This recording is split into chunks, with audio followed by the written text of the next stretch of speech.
오늘 이 시간 우리에게 주시는 하나님의 말씀, 역대상 21장 9절로부터 17절의 말씀이 되겠습니다. 역대상 21장 9절로부터 17절에 있는 말씀 한 목소리로 합독하시겠습니다. 여호와께서 다윗의 선견자 갓에게 말씀하여 이르시되 가서 다윗에게 말하여 이르기를 여호와의 말씀이 내가 너에게 세 가지를 내어 놓으리니 그 중에서 하나를 내가 택하라. 내가 그것을 너에게 행하리라 하셨다 하라 하신지라.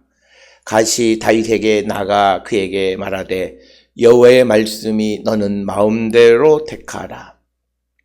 혹 3년 기근이든지 혹 내가 석 달을 적군에게 패하여 적군의 칼에 쫓길 일이든지 혹 여호와의 칼 곧 전염병이 사흘 동안 이 땅에 유행하며 여호와의 천사가 이스라엘 온 지경을 멸할 일이든지라고 하셨나니 내가 무슨 말로 나를 보내신 이에게 대답할지를 결정하소서 하니 다윗이 갓에게 이르되 내가 공경에 빠졌도다. 여호와께서는 긍휼이 심히 크시니 내가 그의 손에 빠지고 사람의 손에 빠지지 아니하기를 원하나이다 하는지라. 이에 여호와께서 이스라엘 백성에게 전염병을 내리심에 이스라엘 백성 중에서 죽은 자가 7만 명이었더라.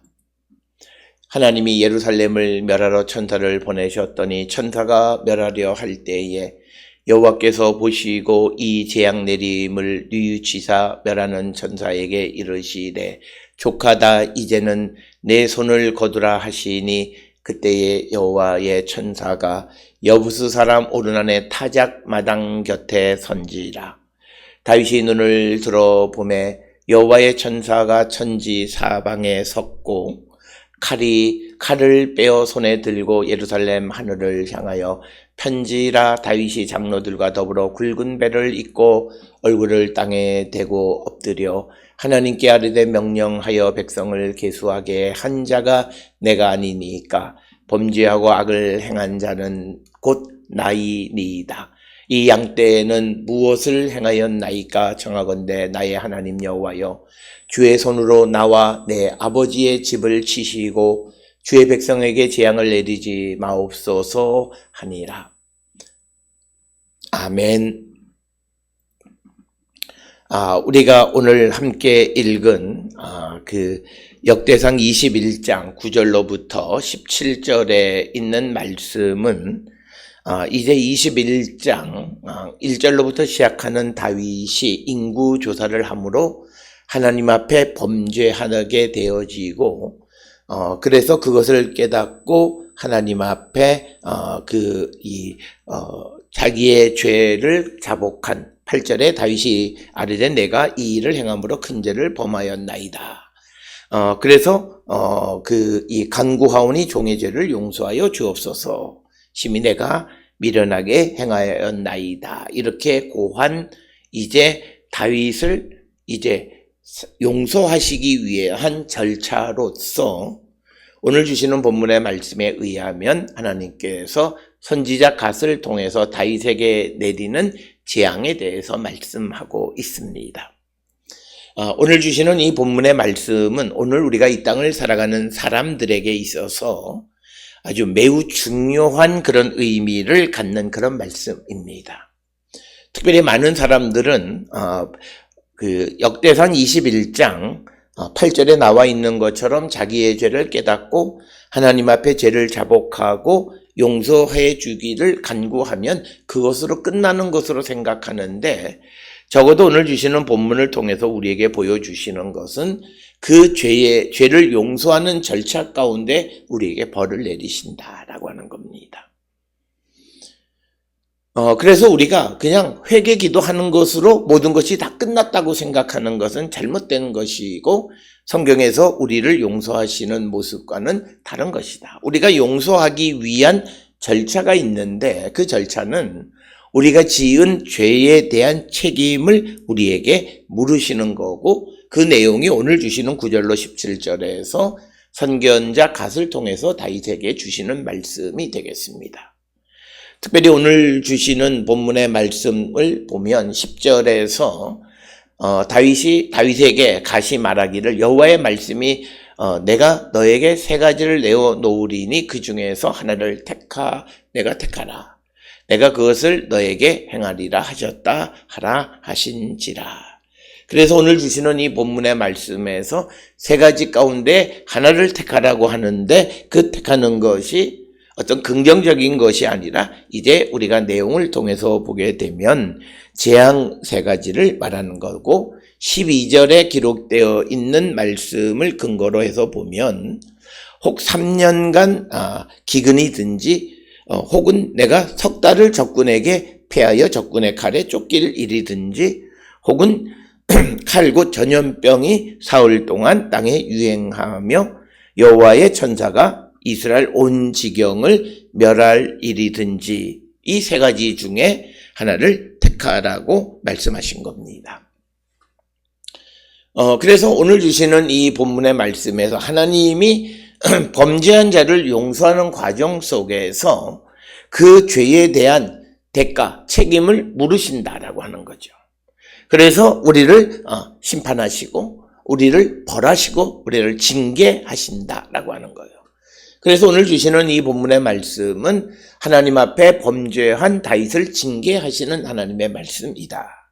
그래서 우리가 아무리 은혜 가운데 있을지라도 하나님의 말씀을 듣지 아니하고 내 마음속에 좋은 일, 기뻐하는 일, 내가 하고 싶은 일, 그래서 나의 힘과 나의 능력을 드러내 보이고 싶어 하고 그래서 어떤 일을 행하는 것은 하나님 앞에 범죄한 것이고 그것에 대한 책임은 반드시 물으신다라고 하는 겁니다. 그래서 오늘 주시는 본문의 10절에서 말씀하시는 것을 내가 택하라. 내가 너에게 세 가지를 내어놓는다라고 하는 말은 시브리어의 노테르. 그러니까 내가 세 가지를 제시할 터이니 내가 택하라라고 하는 거예요. 그러면 하나님께서는 그것을 행할 것이다. 이렇게 말씀하셨습니다. 말을 이제, 다윗에게 이제 전하면서 11절에 가시 다윗에게 나가 그에게 말하되 여호와의 말씀이 너는 마음대로 택하라라고 하는 겁니다. 선택하라라고 하는 것을 말하고 있습니다. 즉 뭐냐면 네가 무엇으로 징계받을 것인가를 택하라라고 하는 것이고 그래서 12절에서 제일 먼저 등장하는 것이 3년 기근 그 다음에 혹은 석 달 동안 적군에게 패하여서 적군의 칼에 쫓기는 것 그리고 세 번째는 3일 동안 전염병이 온 지경에 임해서 멸망을 당하는 것. 이 중에서 하나를 택하라라고 하는 것입니다. 오늘 주시는 본문에서 12절에서는 그 기근이 3년으로 되어 있지만 그러나 이것과 같은 사무엘하 24장 13절에서는 7년 기근으로 이렇게 되어 있습니다. 특별히 오늘 우리가 보시면 전쟁이나 기근이나 전염병 이 세 가지는 전형적으로 하나님의 심판의 도구로 많이 사용되어지는 그런 것들입니다. 기근을 통해서 가뭄을 통해서 이 고통을 당하게 하시거나 또는 전쟁을 통해서 특히 적군의 칼에 쫓기는 일 그래서 잠시 동안 어떤 그 왕권을 잃어버리는 것 그리고 사흘 동안 전염병이 전역에 퍼져서 이스라엘을 멸하는 것 중 하나를 택하라라고 하는 것입니다. 그래서 내가 무슨 말로 나를 보내신 이에게 즉 이 가시 다윗에게 말하기를 내가 무엇으로 하나님에게 대답할지를 결정하라 이렇게 이야기를 합니다. 이런 제안을 받은 이 제안이라고 하는 것이 긍정적이지 않는 그럴 때 다윗이 가드에게 말하기를 내가 공경에 빠졌도다. 여호와께서는 긍휼이 심히 크시니 내가 그의 손에 빠지고 사람의 손에 빠지지 아니하기를 원하나이다 하는지라.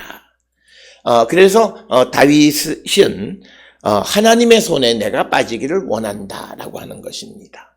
특별히 오늘 주시는 이 말씀에서 굉장히 중요한 것은 이제 하나님께서 갓을 통해서 다윗에게 하나님의 심판, 하나님의 징계를 선포합니다.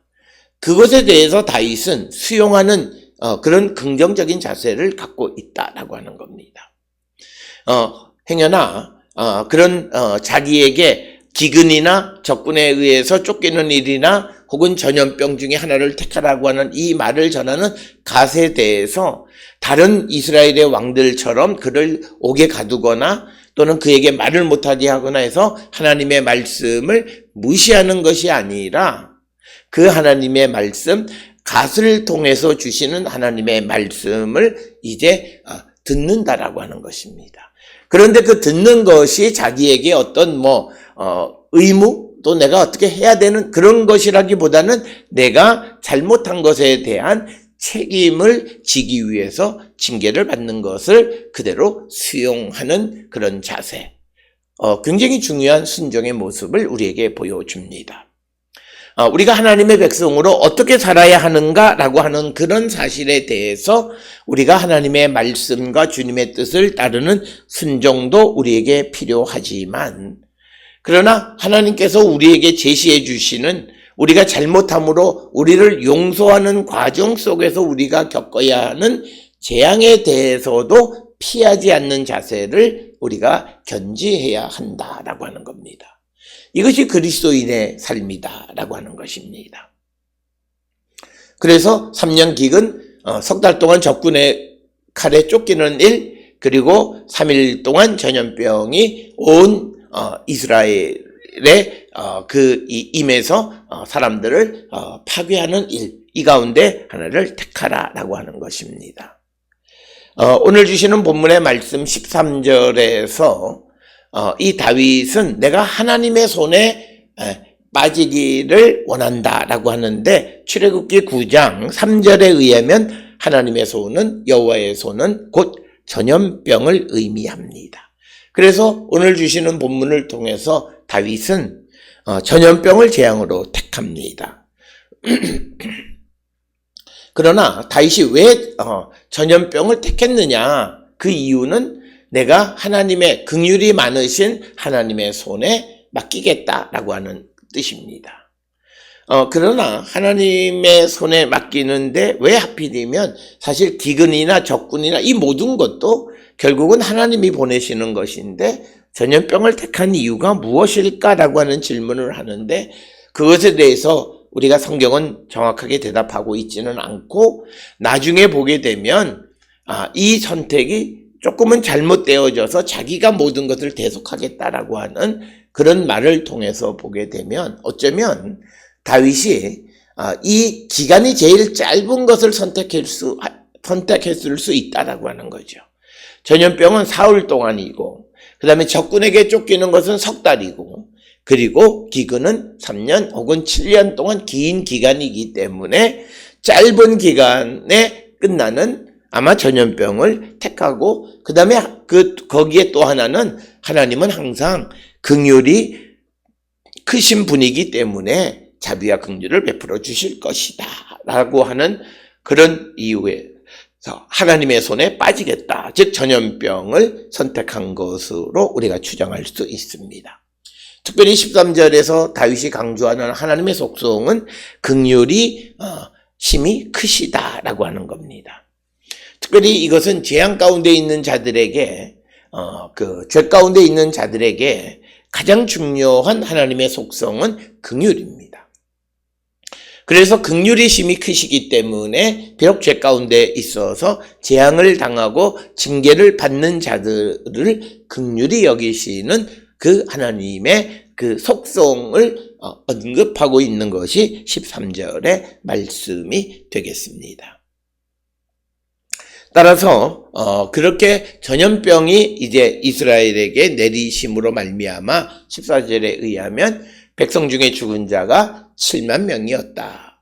물론 이 7만이라고 하는 숫자는 정확한 숫자라기보다는 많은 수가 죽었다라고 하는 의미를 나타내는 건데, 우리가 앞에서 본 것처럼 인구조사에서 이스라엘과 유다의 인구가 157만 명이라고 그 기록이 되어 있는데, 그것에서 7만 명이라고 하는 것은 대략 인구의 4.5%에 해당하는 많은 수가 죽었다라고 하는 거고, 우리가 실질적으로 고고학적으로 왕국시대 때의 유다와 이스라엘의 인구 전체는 대략 한 46만 명, 50만 명이 채 안 되는 것으로 추정을 합니다. 그렇다면 그 인구에서 7만 명이라고 하는 것은 인구의 대략 한 15% 정도 되는 수없이 많은 사람이 생명을 잃었다라고 하는 것이 오늘 주시는 14절입니다. 그래서 이 전염병 때문에 많은 사람들의 백성들이 죽었다라고 하는 것을 표현하는 것이 14절의 말씀이 되겠습니다. 그래서 15절에 이제 하나님이 예루살렘을 멸하러 천사를 보내셨더니 천사가 멸하려 할 때 여호와께서 보시고 이 재앙 내리심을 뉘우치사 멸하는 천사에게 이르시되 족하다. 이제는 내 손을 거두라 하시니 그때에 여호와의 천사가 여부스 사람 오르난의 타작마당에 섰다. 그러니까 하나님께서 예루살렘을 멸망하기 위해서 천사를 보내다가 7만 명이라고 하는 사람이 죽는 것을 보시고 하나님께서 그 재앙을 내리신 것을 오늘 주시는 본문에 의하면 하나님께서 뉘우치셨다, 후회하셨다, 뭐 이런 개념입니다. 여기서 말하는 것은 하나님이 잘못 선택했다라고 하는 그런 개념이라기보다는 너무나 많은 사람이 죽는 그런 모습에 이 하나님은 앞에서 말한 것처럼 하나님은 긍휼이 심히 크신 분이시기 때문에 그 죽어가는 백성들을 보시고 긍휼하심, 자비하심으로 말미암아 이제는 됐다고 생각하셔서 이제 이 천사들에게 더 이상 멸하지 말라고 말씀하셨다라고 하는 겁니다. 오늘 주시는 이 본문의 말씀에서 이 천사는 하나님의 명령에 의해서 파괴하는 임무, 멸하는 자의 임무가 오늘 이 15절에 등장하는 천사, 예루살렘을 멸하러 온 천사들이 되겠습니다. 이 멸하는 자라고 하는 것은 우리가 잘 아는 것이 출애굽기 12장 23절에 보면 여호와께서 애국 사람들에게 재앙을 내리려고 지나가실 때에 문 인방과 좌우 문설주의 피를 보시면 여호와께서 그 문을 넘으시고 멸하는 자에게 너희 집에 들어가서 너희를 치지 못하게 하실 것입니다. 그러니까 뭐냐면 결국은 하나님께서 이 멸하는 자 천사를 보내서 그들을 움직이시는 분은 하나님이시다라고 하는 거죠. 그리고 오늘 주시는 본문의 말씀에서 이 재앙이 멈추는 이유는 하나님의 긍휼하심 때문이다. 그래서 오늘 주시는 이 본문의 말씀, 하나님은 13절에서 긍휼이 심히 크시다. 그리고 14절에 7만 명이나 죽는 것을 보시고 15절에서 예루살렘을 멸하러 보낸 천사들에게 재앙 내리심을 뉘우치고 멸하는 천사에게 족하다. 그리고 내 손을 거두라고 명령하셨다라고 하는 겁니다. 하나님의 자비와 긍휼하심이 우리의 구원의 근거가 되어진다라고 하는 거죠. 그래서 우리가 어떤 일을 행했고, 그 다음에 숫자적으로 얼마가 되어졌고, 그래서 하나님께서 어떤 재앙 내리심을 멈추는 것이 아니라 가장 중요한 것은 하나님의 자비하심, 긍휼하심 때문이다라고 하는 겁니다. 그래서 디도서 3장 5절에 우리를 구원하시되 우리가 행한 바 의로운 행위로 말미암지 아니하고 오직 그의 긍휼하심을 따라 중생의 시승과 성령의 새롭게 하심으로 우리를 구원하셨다라고 하는 겁니다. 그러니까 하나님의 긍휼하심이 결국 우리가 구원에 이르는 근거가 되어짐을 우리에게 보여주는 말씀이 오늘 주시는 13, 14, 15절의 말씀입니다. 그래서 이제 그 숫자가 됐거나 날짜가 됐거나 그래서 멈춘 것이 아니라 백성들이 죽어져 가는 것을 보시고 하나님께서 자비와 긍휼하심으로 백성을 내리던 재앙을 멈추셨다라고 하는 겁니다. 오늘 누군가가 하나님 앞에 범죄함으로 어려움을 당하는 일들을 겪고 있을 때에 그 재앙이 멈추는 방법은 뭐냐? 내가 어떤 일을 행함으로써가 아니라 하나님의 자비와 긍휼하심으로 말미암아 멈추게 되어지는 것이다 라고 하는 겁니다. 이어지는 16절에 이제 그 천사들이 앞에서 우리가 본 것처럼 오르난의 타작마당 곁에 서 있으니까 다윗이 16절에서 다윗이 눈을 들어보며 여호와의 천사가 천지 사이에 섰고 칼을 빼어 손에 들고 예루살렘 하늘을 향하여 편지라. 다윗이 장로들과 더불어 굵은 베옷을 입고 얼굴을 땅에 대고 엎드려 하나님께 아뢰되 명령하여 백성을 계수하게 한 자가 내가 아니니까 범죄하고 악을 행한 자 곧 나이니이다. 이 양떼는 무엇을 행하였나이까? 청하건대 나의 하나님 여호와여 주의 손으로 나와 내 아버지의 집을 치시고 주의 백성에게 재앙을 내리지 마옵소서 하니라. 오늘 주시는 또 이제 다윗의 자세 16, 17절에 기록되어져 있는 다윗의 모습도 우리에게 굉장히 중요한 것으로 우리에게 다가오는데 그것은 뭐냐면 17절에서 인구조사를 명령해서 하나님 앞에 범죄한 것은 다윗 자신이다는 거죠. 그리고 백성들은 양떼인데 이들이 무엇을 하나님 앞에 잘못했느냐. 그러니 그 범죄에 대해서 이제 하나님께서 나와 내 아버지의 집을 치시고 백성에게는 재앙을 내리지 말아 주시옵소서라고 부탁하는 겁니다. 특별히 다윗의 범죄함으로 백성 전체에게 재해를 내리는 것은 우리가 전통적으로 한 사람의 잘못으로 전체에게 벌을 내리시는 그런 개념들입니다. 우리가 아간의 범죄로 유다 이스라엘이 가나안 정복하는 데에서 실패하는 이유도 우리가 아간의 범죄함 때문에였다라고 하는 것, 한 사람의 죄 때문이었다.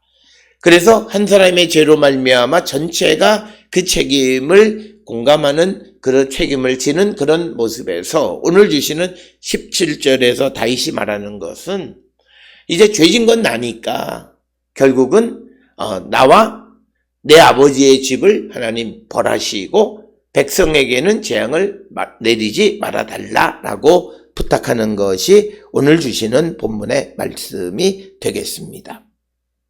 이 말씀은 우리가 조금 전문적으로 말하면 죄에 대한 개인주의적인 그런 입장입니다. 앞에서 말한 그 아간의 사건 같은 경우에는 한 사람의 범죄로 전체가 그 책임을 졌던 그런 그 상황이었다면 이제 다윗은 내가 죄졌으니까 나와 내 아버지의 집에만 벌을 내리고 죄짓지 않은 이 백성들에게는 재앙을 내리지 말아달라고 말하는 겁니다.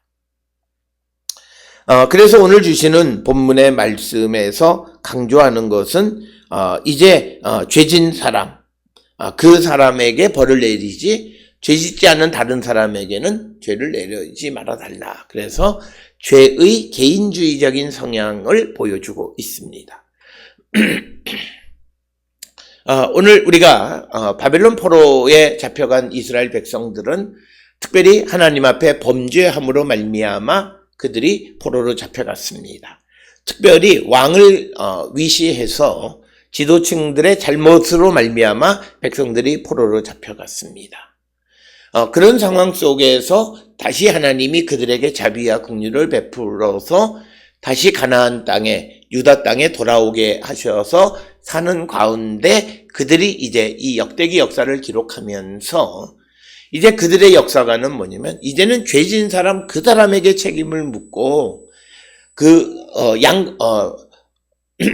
백성들에게 그 재앙을 내리지 말아달라, 책임을 묻지 말아달라라고 하는 그런 생각이 팽배했고 그것이 오늘 이 역대기 역사에 기록이 되어져 있다라고 하는 겁니다. 그런 생각을 우리가 잘 나타나고 있는 것은 에스겔 바벨론 포로 상황 속에서 그 포로민들에게 주어지는 말씀인데 에스겔 18장 19절에 보면 너희는 이르기를 아들이 어찌 아버지의 죄를 담당하지 아니하겠느냐 하는도다.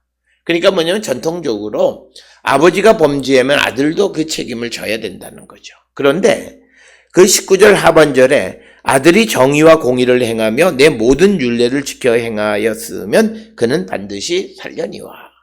그래서 범죄하는 그 영혼은 죽을지라 아들은 아버지의 죄악을 담당하지 아니할 것이다. 그래서 이제 죄의 어떤 연좌제적인 그런 성향에서 죄진 사람이 그 죄에 대한 책임을 짓는 그런 상황으로 전환되어진 것을 에스겔 18장을 통해서 우리가 볼 수 있고, 오늘 주시는 이 다윗의 하나님 앞에 간구하는 것도 내가 죄를 졌으니 백성에게는 재앙을 내리지 말고 나와 내 아버지의 집에 재앙을 내려달라고 하는 겁니다. 그러니까 죄의 개인주의라고 하는 것은 이제 하나님께서 어떤 한 사람의 죄로 이스라엘 공동체 전체의 책임을 물으시는데 그 이스라엘 공동체 전체의 책임을 다윗이 다 짊어지겠다라고 하는 그런 개념과도 같은 거고, 이것은 곧 예수 그리스도의 대속의 개념과도 같은 겁니다. 만약 하나님께서 이 연대 책임을 물어서 다윗이 잘못했지만 백성 전체도 그 책임을 져야 된다면 그 책임을 이제 다윗이 짊어지겠다는 대속적 개념도 여기서 찾아볼 수 있습니다. 그래서 오늘 주시는 이 16, 17절의 다윗의 말은 대속의 개념과 죄의 개인주의적인 개념이 같이 결합돼서 나타나는 것이고, 이것은 바벨론 포로 생활을 청산하고 돌아온 유다 백성들에게서 발견되어지는 그런 생각들입니다.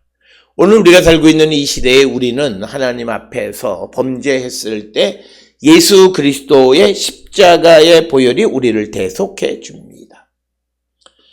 죄는 우리가 져서 우리가 책임을 져야 되는데 예수께서는 한 걸음 더 나가서 그 책임까지도 죄 없으신 예수께서 짊어지시겠다는 겁니다. 오늘 주시는 17절은 죄 없는 백성이 겪는 고난을 이제 그쳐주시고 죄를 지은 다윗에게 그 책임을 물어서 그 다윗과 그 가문이 책임을 지겠다라고 하는 것이 되겠고, 이건 역시도 억울하게 죄의 책임을 져야 하는 백성들의 그 책임을 다윗이 대신 지겠다라고 하는, 이건 역시도 또 다른 차원의 대속의 개념이다라고 하는 겁니다. 따라서 오늘 우리가 살고 있는 이 시대의 어떤 예수 그리스도를 통한 대속적 개념이 우리에게 등장하는 것의 중요한 부분이 오늘 주시는 역대상 21장 16, 17절의 말씀이 되겠습니다. 그래서 우리는 예수 그리스도로 말미암아 죄사함의 은총을 입었고, 오늘 우리가 이 땅을 살아가며 사도로 세상에 보냄을 받았다라고 하는 것은 우리도 다른 사람들을 위한 삶을 살아가는 그런 모습이 되어야 된다라고 하는, 이것이 그리스도인의 삶이다라고 하는 것입니다. 특별히 오늘 주시는 하나님 앞에 자기를 드러내려 했던 잘못에 대한 책임을 물으시는 하나님 앞에 그 책임을 그 선택해서 백성들의 죽어가는 모습을 보고 하나님 앞에 그들에게는 책임을 묻지 말고 죄진 자신이 책임을 감당하겠다라고 하는 이런 다윗의 입장은 당시에 어떤 죄의 개인주의적이거나 대속적인 그런 개념을 우리가 찾아볼 수 있고, 오늘 주시는 9절로부터 17절에 대해서 하나님이 우리를 용서하는 용서의 프로세스 가운데에 우리가 죄를 발견하고 하나님 앞에 회개하면 그 하나님 앞에 잘못한 죄에 대한 징벌을 내리시는 분이시다. 그 징벌의 목적은 하나입니다. 교훈적 목적, 교육적 목적이죠. 다시는 하나님 앞에 범죄하지 않게 하기 위한 것이다. 따라서 오늘 우리가 이 땅을 살아가면서 그저 기도 한번 하면 내 죄가 사함을 받았다, 이런 것이 아니라 우리를 용서해 주시는 용서의 프로세스 가운데에 우리에게 책임을 물으시는 징계가 있다라고 하는 것을 우리는 꼭 기억을 하셔서, 징계는 용서의 한 절차이다라고 하는 것을 반드시 기억하는 우리 모두가 되면서 이 땅을 살아가면서 주께서 우리를 위한 대속적 죽음, 그리고 오늘 이 땅을 살아가는 우리도 다른 사람들을 위하여 우리가 목숨을 내놓는 대속적 죽음을 각오하는 그런 삶을 살기로 결단하는 우리 모든 성도들이 될 수 있기를 주의 이름으로 축원합니다.